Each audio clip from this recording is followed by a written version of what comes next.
তামিলনাড়ুর রাজনীতিতে এক নতুন অধ্যায়ের সূচনা, আর সেই কেন্দ্রবিন্দুতে থালাপতি বিজয়। সিনেমার পর্দা থেকে সরাসরি রাজনৈতিক ময়দানে নেমে চমকে দিয়েছেন তিনি। তার দল তামিলাগা ভেট্টি কাজাগাম বা টিভিকে এবার বিধানসভা নির্বাচনে 234টি আসনের মধ্যে 107টিতে জয় পেয়ে তৈরি করেছে আলোড়ন। সরকার গঠনের জন্য প্রয়োজন 118টি আসন, অর্থাৎ খুব কাছাকাছি পৌঁছে গেছে বিজয়ের দল। নিজ নির্বাচনী এলাকা পেরাম্বুর থেকে বড় ব্যবধানে জয়ী হয়ে ইতিমধ্যে আনুষ্ঠানিক সনদ গ্রহণ করেছেন বিজয়। ফলে এখন প্রশ্ন, অভিনেতা থেকে মুখ্যমন্ত্রী হওয়ার সেই স্বপ্ন পূরণ কি শুধুই সময়ের অপেক্ষা? এই সাফল্যে উচ্ছ্বাস ছড়িয়ে পড়েছে পুরো দক্ষিণ ভারতীয় চলচ্চিত্র অঙ্গনে। কিংবদন্তি অভিনেতা রজনীকান্ত অভিনন্দন জানিয়ে বলেছেন, এটি তামিলনাড়ুর জন্য একটি বড় মুহূর্ত।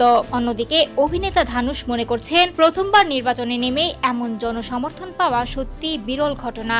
অস্কার জয়ী সঙ্গীত পরিচালক A.R. রহমানও আশাবাদ ব্যক্ত করেছেন। তার মতে, বিজয় একজন সৎ ও দূরদর্শী নেতা হিসেবে তামিলনাড়ুকে নতুন পথে এগিয়ে নিয়ে যেতে পারেন। দুর্নীতিমুক্ত রাজনীতি, সামাজিক ন্যায় বিচার এবং উন্নয়নের পথে। শুধু তামিল ইন্ডাস্ট্রি নয়, তেলেগু তারকারাও পিছিয়ে নেই। রামচরণ ও রাশমিকা মান্দানা তাদের শুভেচ্ছা জানিয়েছেন। আর কমল হাসান বলেছেন, জনগণের আস্থা অর্জনই একজন নেতার সবচেয়ে বড় শক্তি। অনেকে এখন বিজয়কে তুলনা করছেন MG রামচন্দ্রন ও জয়ললিতার মতো কিংবদন্তি অভিনেতা রাজনীতিকদের সঙ্গে। চলচ্চিত্রের জনপ্রিয়তা থেকে রাজনৈতিক ক্ষমতায় উত্তরণ, এই পথ কি আবার নতুন করে ইতিহাস লিখবে? সব মিলিয়ে বিজয়ের এই জয় শুধু একটি রাজনৈতিক ফলাফল নয়, এটি এক নতুন যুগের ইঙ্গিত। এখন দেখার পালা, তিনি সত্যিই তামিলনাড়ুর ভবিষ্যৎ বদলে দিতে পারেন কিনা।